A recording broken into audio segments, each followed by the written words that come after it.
There we go. Hi.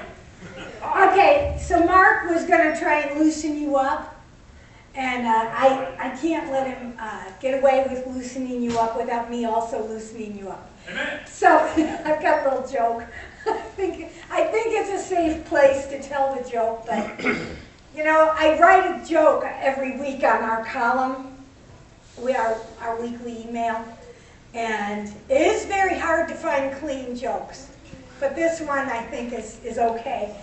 They were down in Florida trying to hire new people for the lemon grove because they were trying to, needed more workers, you know, with the recessed economy. It's just too hard to find Mexicans anymore.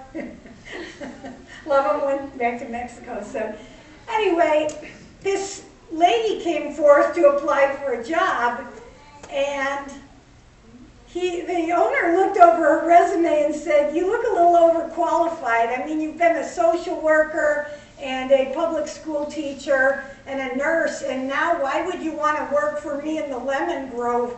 Like, do you actually have any experience with picking lemons?" And she said, "Yes, I've had 2 husbands, 3 Chryslers, and I voted for Barack Obama."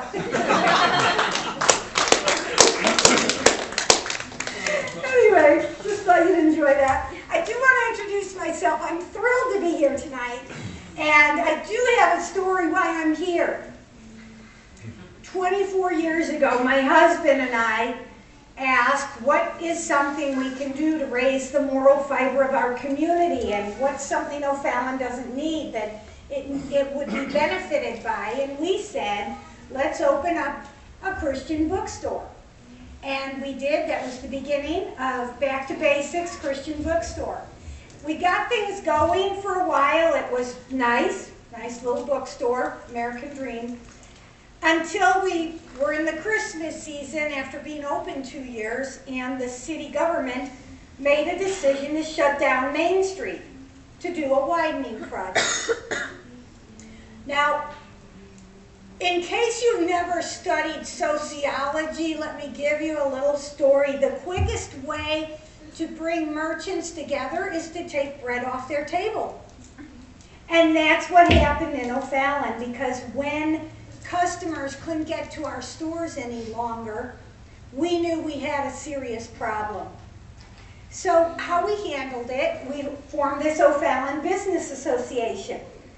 And I went because I wanted to be a good citizen and engaged in my community, and I showed up, and they said to me, after a while, why don't you chair our legislative committee?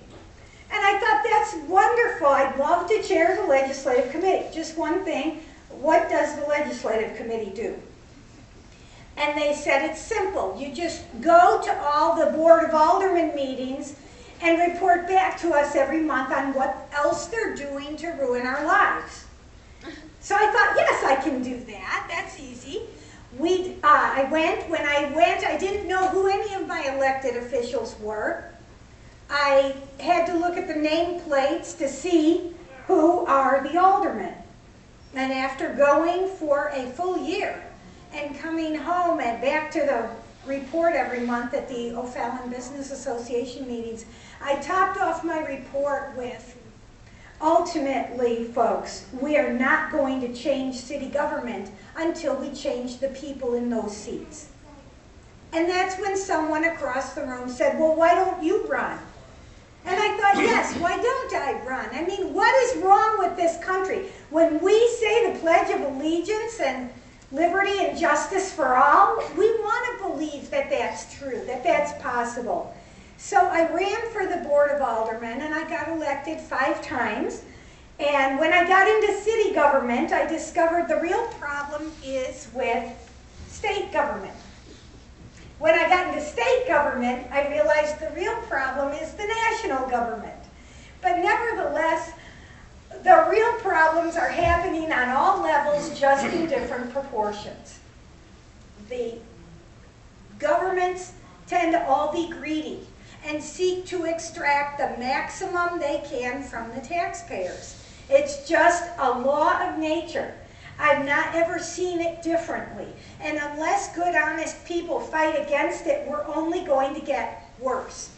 So after being in city government for 8 years, I did run for the state house and did that for 8 years till I was term limited. But during that time, I had some great opportunities to view government up close and personal.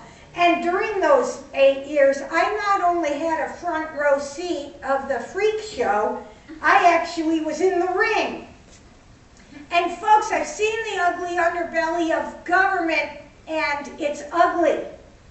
And unless we do anything about it, it's going to get worse. But I come to you tonight with good news.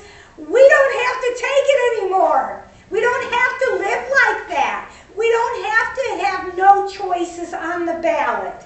There are options. This is America, the land of the brave and the home of the free, and this is our birthright. And this is why it matters, and this is why I'm glad you're here tonight, because you are part of the solution, and I'm part of the solution. As long as we stand up and stay together, we'll be fine. Now, I'm going to open it up for questions in a little bit, but I do want to give you some thoughts to think about first. If you went to a car dealer, and let's ask this, how many of you have ever bought a car from a car dealer? Okay, do we have any car dealers in the audience? Seeing none, I am going to tell you this story. If you go to a car dealer and you know you're going to buy a car that day, you're going to get not the best car or the best price on your car. And that is what the Republican Party has done to us. They knew we would buy a car whenever the election day showed up. And so we're not getting the best car and we're not getting the best price. And until we are willing to shop at different car lots, we're going to get the same old thing, where we're going to get whatever candidate they want to cram down our throats. So consequently, what's happening in the Republican Party is we have good people who get flushed out in the August primary. The people who are truly constitutional and care about limited government and the values that made this country great. Those are the reasons why I affiliated with the Republican Party. Because if we were going to define the vocabulary word Republican, that's what it meant to me. Unfortunately, that's not what it meant to other people. It really has turned into a whoever, whatever. So what we're seeing in America is they put their conservative clothing on during campaign season and do polls that tell them what you have to say to get elected. It's become extremely scientific. People say what they need to say, they get elected. After the election, they take off those conservative clothes and put on whatever they need to do. And folks, it's not serving us well. We're getting up to November, and our choice ends up with you can have once the son of perdition or twice the son of perdition. And for those of you who've never read the King James Bible, you might not get the joke, but it means not a good choice. So I looked long and hard at what I needed to do. And I'm going to tell you, I refuse to lay my body on the pile of martyrs left over after another August primary. It's not serving us well, and it's not going to get us where we need to go. What's going to get us where we need to go is if we stand up and say, maybe I'm not going to buy a car off your lot today. So, I want to tell you this few things that I did while I was in the House. I passed, I worked very hard on 10th Amendment issues. I filed a couple resolutions declaring our state sovereignty, but beyond that, I filed the firearms